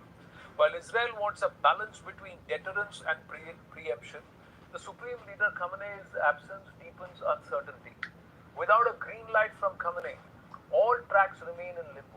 The US says that secret talks are ongoing, all factions are waiting on Khamenei's decision, but he remains in hiding. He's not coming out. But he did step out, he did show himself in the control room when they attacked or fired over the Qatari airspace into the US airbase there. They have then apologized to the Qataris, and the Prime Minister and President have spoken amongst each other between Qatar and Iran. But Khamenei's prolonged silence after US-Israel strike signals. Oh, this is the stage, y'all. They want things escalate the way it is, y'all.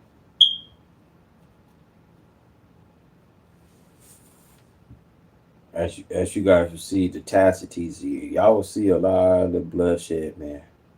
Expecting we get a war in the United States, man, at some point, y'all. All this is set up for the stage, for the big stage, for the world stage, for the global stage. Let's go. Is not only security paranoia but also possible incapacitation or indecision. EU's diplomatic cables from Washington confirm quiet but structured diplomatic activity, and though hostile to Iran publicly, Israel is also not fully opposed to a controlled de-escalation. They want Iran to halt regional proxy activity. Iran's regime fragmentation is now visible. President Pezeshkian and the Foreign Ministry are in favor of engagement to reduce sanctions pressure and international isolation. In contrast, the IRGC opposes any deal seen as compromising Iran's deterrence or sovereignty. Iranian institutions are split between diplomacy and confrontation. Washington and Tel Aviv coordinate closely, but Iran's response is not very clear, and due to internal factors, they are divided. Israeli intelligence is reportedly getting into the secret dialogue, advocating containment without legitimizing Iran's strategic assets.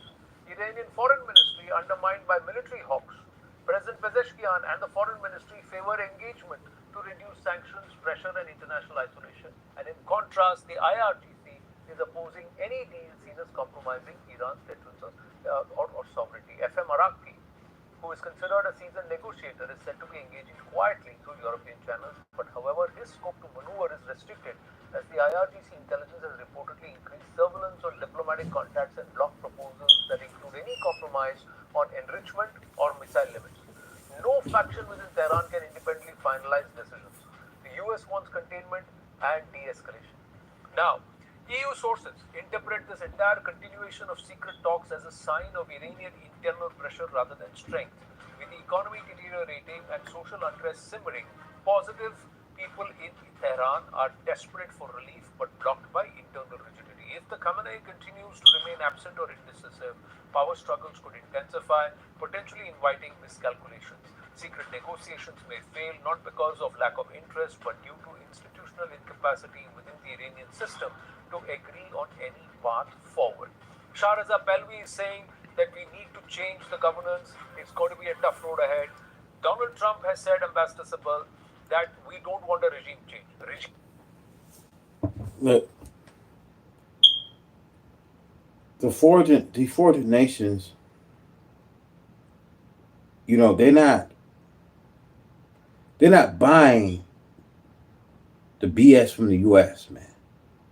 The United States been always fading, you know what I mean, foreign countries, fading privacies, getting involved in their policies and taking the policy, trying to take the policies, strip their policies away from them. Now that these nations is rise and getting stronger, and we getting weak because things is backfiring on us. People are not buying, you know what I mean, the lies. When these people look for true friendship from America, America's, you know, instead they deceive them. So people are not buying the lies and things. You know, people are already ready to go to war. They're ready to go to war with the United States, man.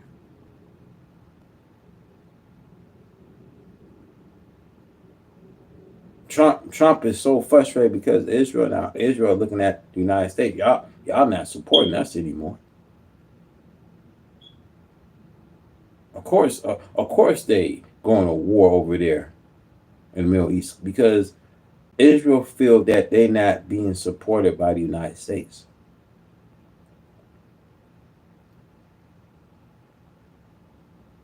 Israel, they feel that our world leader Donald Trump is a joke.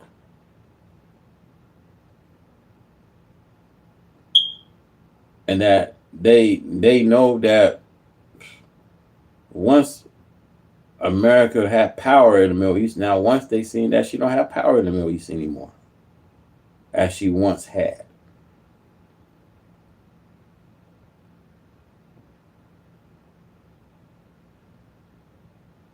And they're looking at Trump as a joke.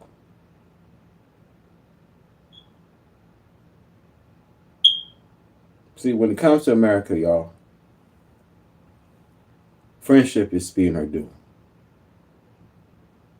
I say it again, you guys. When it comes to the United States of America, friendship is speeding her due. Regime change only sends a nation into chaos. That's what Trump has said. Quite opposite to what the American worldview has been largely under previous leaderships. They've always worked to change regimes favorable to them. But here he's saying, I don't want a regime change. Is that a big signal to the Ayatollah? So everyone complains that the tech market is crashing and burning and there's layoffs everywhere. And yet, we find product managers who land their dream role with half the amount of... Ambassador Sabal. Well, I think you have outlined in great detail what the play is at the moment. Things are not very clear at all. I think what the EU source is saying about internal rifts in decision making in Iran, this is obviously very plausible because the manner in which Iran has been hit and damaged, and America has entered the war directly and hit at their nuclear facilities. And Trump has also talked about regime change. It's not as if regime change is not on his mind.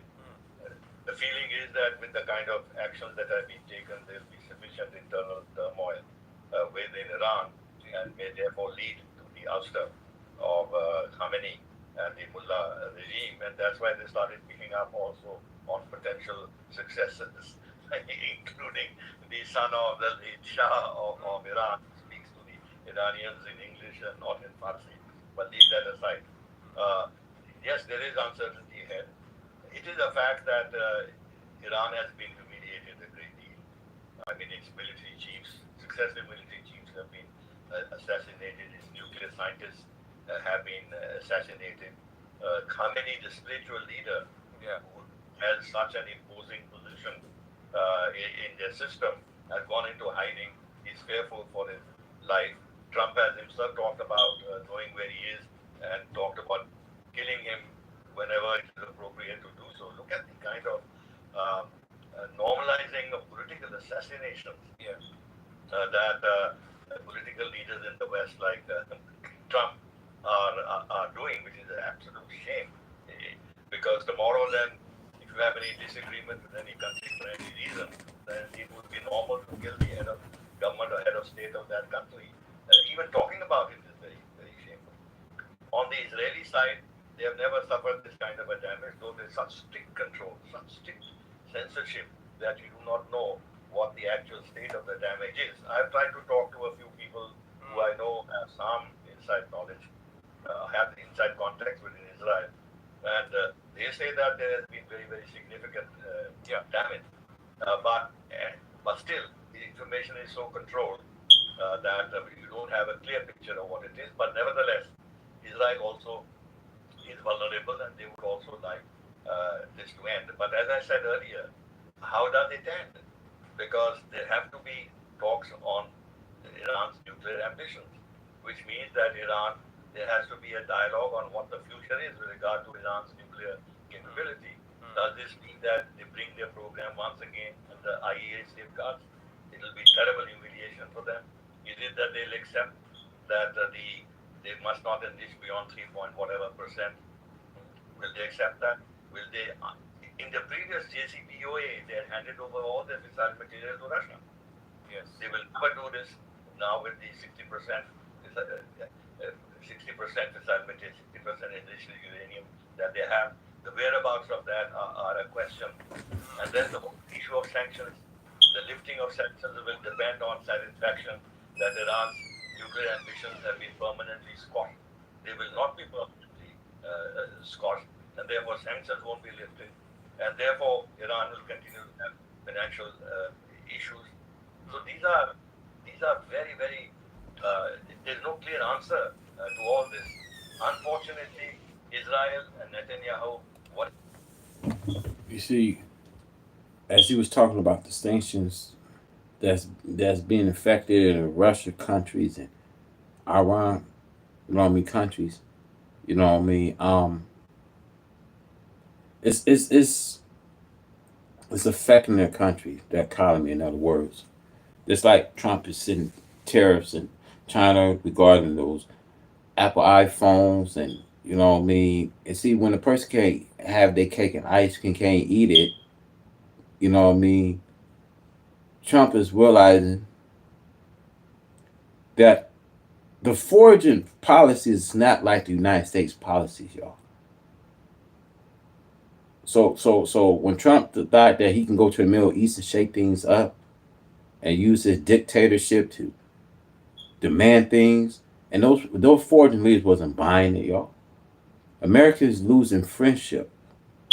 Friendship is speeding her doom.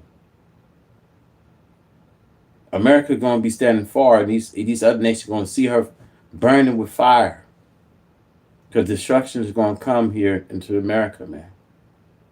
America is going to face a downfall. She's facing a downfall. And it's like no one wants to participate. No one wants to sit with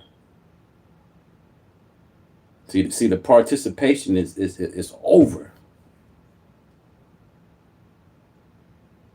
People are laughing at this United States of America as a laughing stock, man. They're laughing at us hard, y'all. Because they know the United States can't war. They know this. Let's go. Whenever we think about his relationship with Israel, and we have very close ties, he has really triggered something which he has been wanting for years and years and years. I saw something just a few hours ago, where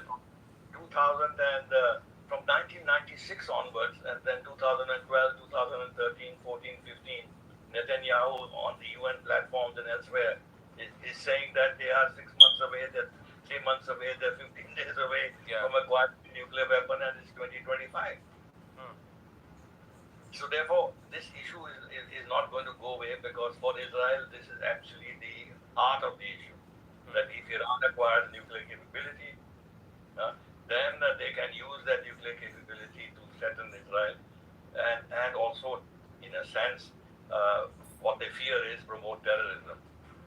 That's the whole issue of Hezbollah and Hamas and everything else, and what's happening to the Houthis. These are all, again, we have to see how this whole thing develops, whether the nexuses between Iran and these elements are rebuilt again, or Iran agreed to actually have a different regional policy. You brought up a very good point just now, because earlier in the JC negotiations between the Americans and the Israelis and the Iranians, one of the issues apart from nuclear thing was Iran's missile capability. And now, you've seen that Iran has made tremendous strides in its missile capability. That technology is there, and they're not going to give that up. And that is what gives them the capacity to deliver what they want to deliver against the Israeli targets. So will they agree to accept some controls over missile development? America has committed a terrible mistake, totally contrary to international law. Totally contrary. They have no mandate to attack Israel. NPT doesn't give them any mandate to any country that is not abiding by the NPT regulations to go and attack it. Got it. No, in this case, see, the Russians, will they also now then share the cruise missile technology with them? How I feel about this, y'all? The European white race, Caucasian people, have been owning America for over 8,000 years. And how I feel now that their term is coming, things is backfiring. People don't even respect the United States no more for what it is, y'all. You know, it's been proven that a dominant Caucasian race been ruling the United States. The European people came out of Europe, made themselves at home.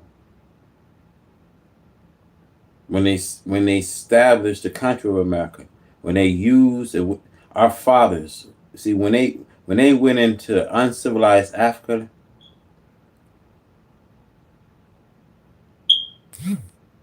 into civilized,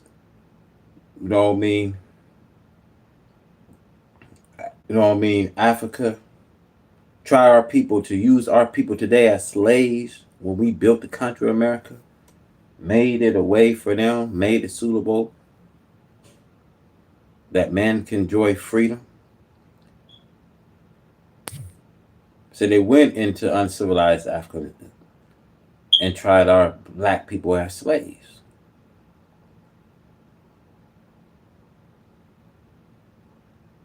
And see, this country can never be said to be the white man's home.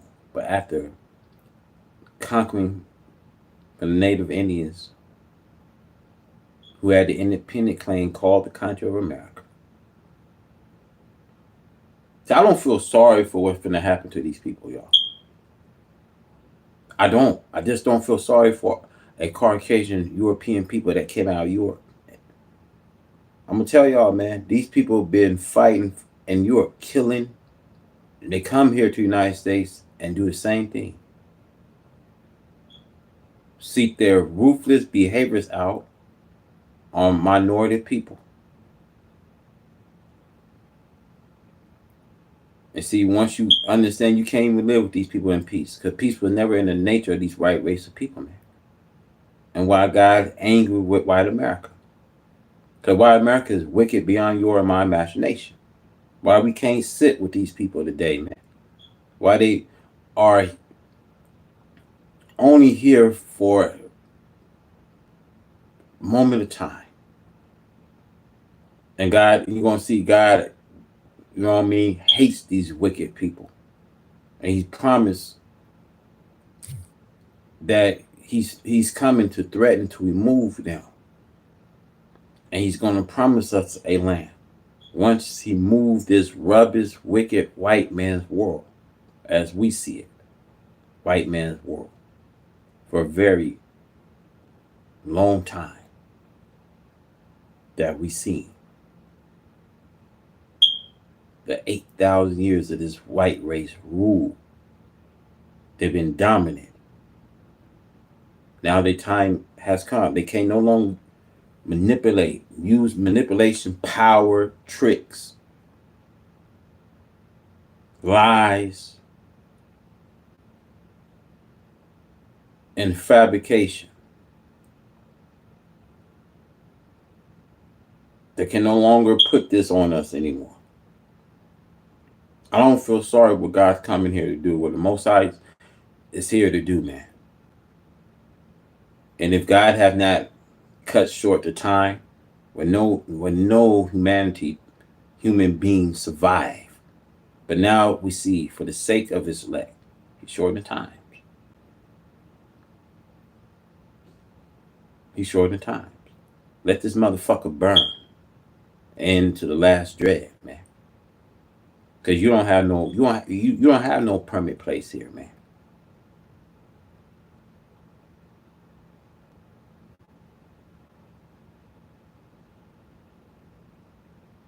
See, they didn't start a war for centuries. They've been starting a war for centuries, y'all.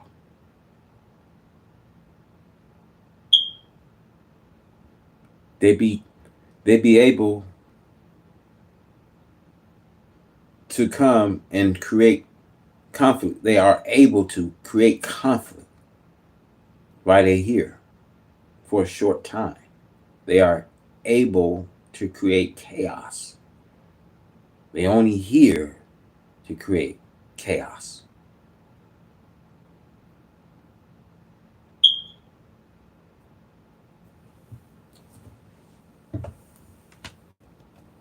Give them a level where they can get to supersonic levels. That's another question. 2 hours ago, General Dillon and Dr. Ranganathan, Donald Trump says Iran will never rebuild their nuclear facilities. This is what he's tweeted. Then he said, heading to NATO, where at worst it will be a much calmer period than what I just went through with Israel and Iran.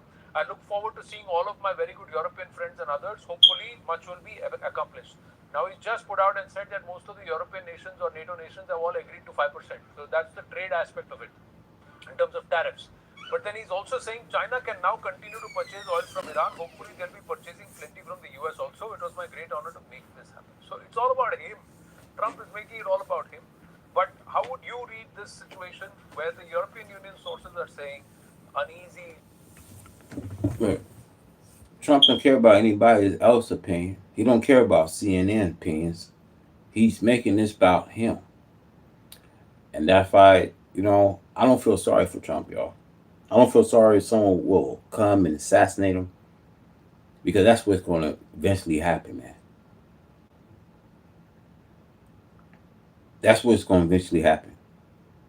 A lot of people can't stand Trump, and they seen the real, true color sides of Donald Trump, y'all. That's what's going to happen, man. That's actually what the Simpsons predicted, that Trump will probably be assassinated. If he keeps this up, y'all. If he keeps this up, y'all. I don't think Trump will last too long, man. And I hate to say it like this. I hate to be so blunt with you guys, but I'm the way I'm seeing things, y'all. The way this thing keep going,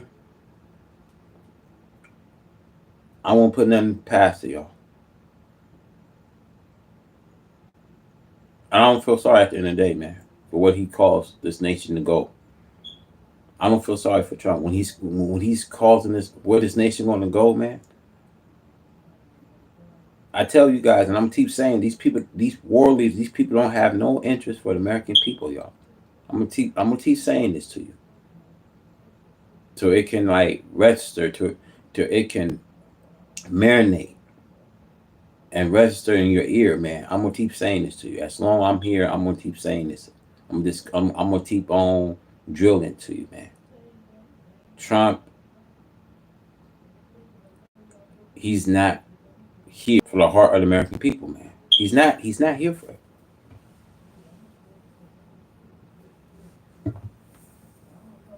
Lies this entire truce, and there could be some rumblings within Iran too. Hiring in 2022 is worse than pulling teeth. It's madness. And all of the people that you see scrolling behind me who run agencies across the country have banged their head against the wall on hiring this year. What is it? How do I find quality people? How can I even get somebody to show up to an interview on time, let alone accept an offer? What about if I can't find a licensed person? How in the world am I going to get them licensed? These are all challenges of small, medium, and large size agencies that are trying to go to the next level or trying to hit a variable compensation target or just in general are short staffed. So our company has served thousands of agencies that were struggling with hiring, and we take care of everything from A to Z. The job ads, the setting up of interviews. We've even got these amazing video-based group interviews in which we can bring more people in a couple of weeks than you've probably seen all year to a call. And the best part is they all want to work for you. So if you were tired of doing this on your own, if you're tired of working with recruiting firms that have broken promises and no references, I'd like to share with you over 1,000 clients that have had success with us. I would love to look at your comp plan, your market, the positions that you need to fill, and together let's come up with a game plan to use these tools and take your game plan to go hire and scale, marry the two up together, and I believe great things can happen. So click below for a free consultation. My name is Andy, National Sales Director, and I look forward to meeting with you soon.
Janadala. Anand, all these things, or like Mr. Sibyl was saying, all these things are discussed behind the closed doors and not on Twitter. You know, these are international relations. There are countries' interests involved, there are countries' face saving involved, and there are economic interests, strategic interests which are involved. So it cannot be just you shoot off a tweet and after 2 hours you shoot off another tweet. And then you say, I'm not happy or I'm happy or they are very good people or they are not very good people. This is not how the diplomacy works. Whatever little experience I have of the diplomacy being a soldier, this is not the way even the soldiering works. You know, where you call a spade a spade. But this is very, very immature-ish way of handling international relations, where you are sweeping everyone, may it be EU, may it be Iran, may it be Israel, may it be China, everyone with the same broom and saying, oh yeah, I am doing this, I am doing that. This is exactly not it is done. It is done behind the closed doors. When the firmness in the terms and conditions have come in, only then the most responsible people for that go out and declare the ceasefire or whatever is going to happen. It's not a third party sitting in another part of the world and says, okay, these two countries will stop fighting now. Right. It has never happened before. I don't think it happens that way. So I think we need to get back to the old school of diplomacy, where there is a lot of जिसको कहते हैं ना शर्म हया से बात की जाती है. So that is very important. Even your enemy, you have to call him, with respect. So I think that is missing in this whole game. Well, respect is a two-way street. These two nations don't respect each other for sure, but they've all built capacities, capabilities, and I think one thing that nations need to learn is that they have to learn to stand on their own. And as long as they depend on another third person, somebody who'd like to play Big Daddy, they'll always have to bow after some time, and whether willingly or unwillingly. Dr. Ranganathan, before we bring in another dynamic, the shadow war dynamic, yes. Yeah, no, a couple of points. I think first of all, I don't think Ambassador Sipal has anything to apologize for. He only used the four-letter word beginning with T, unlike Trump, who used it beginning with F. So he's quite safe there. But as a layman, I wanted to draw a comparison, for your audience as to what this operation has achieved. Call it the American Midnight Hammer or the Israeli Operation Lion versus Operation Sindhu. Because, unlike this operation, we had clear-cut objectives, and I dare say most of the objectives of Operation Sindhu were actually away from the battle scene. That has been realized. For example, abeyance of the Indus Water Treaty. For example, our new doctrine that any act of terror is now an act of war. So, by all means, if you were to compare the two operations, they're very similar in the sense that Iran is considered as a terror state harboring terrorists by Israel, and we, of course, legitimately consider Pakistan as a terror state and a legitimate target to hit as far as the terror hubs are concerned. Both operations had similar objectives, but we realized it, and Israel hasn't. And why do I say this? Why Israel hasn't? Because ultimately, Anand, just 30 seconds, what has come out of it?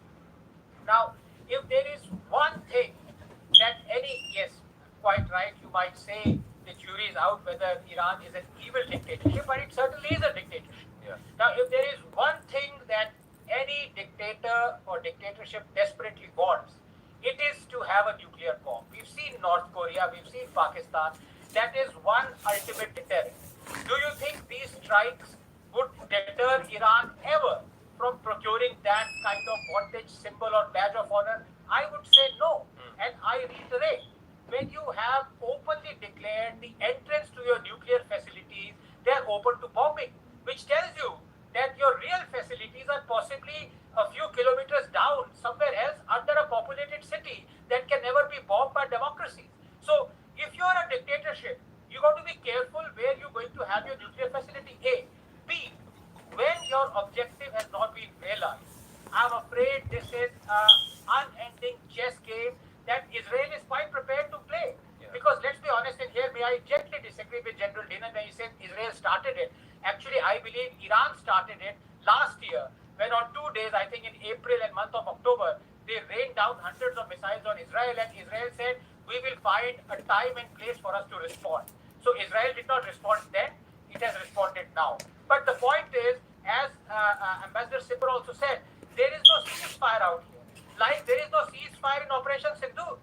Next time there is a terror attack, next time there is a Hezbollah terrorist guided by Iran, Israel is going to attack Iran again. We are going to attack Pakistan again. So this is a battle that is never ending. But never ending till the time one of the nations has to. See that this is a battle that ain't gonna never end, y'all.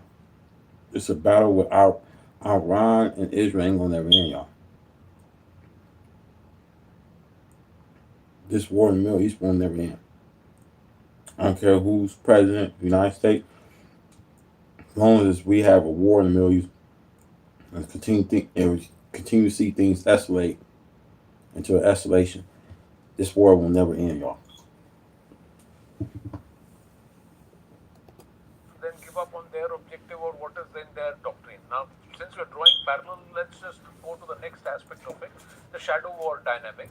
The Jaish-e-Mohammed has come out in support of Iran. This is the CNN News 18 exclusive. The Jaish-e-Mohammed, Pakistan's deadliest terror organization, has condemned American and Israel attacks on Iran.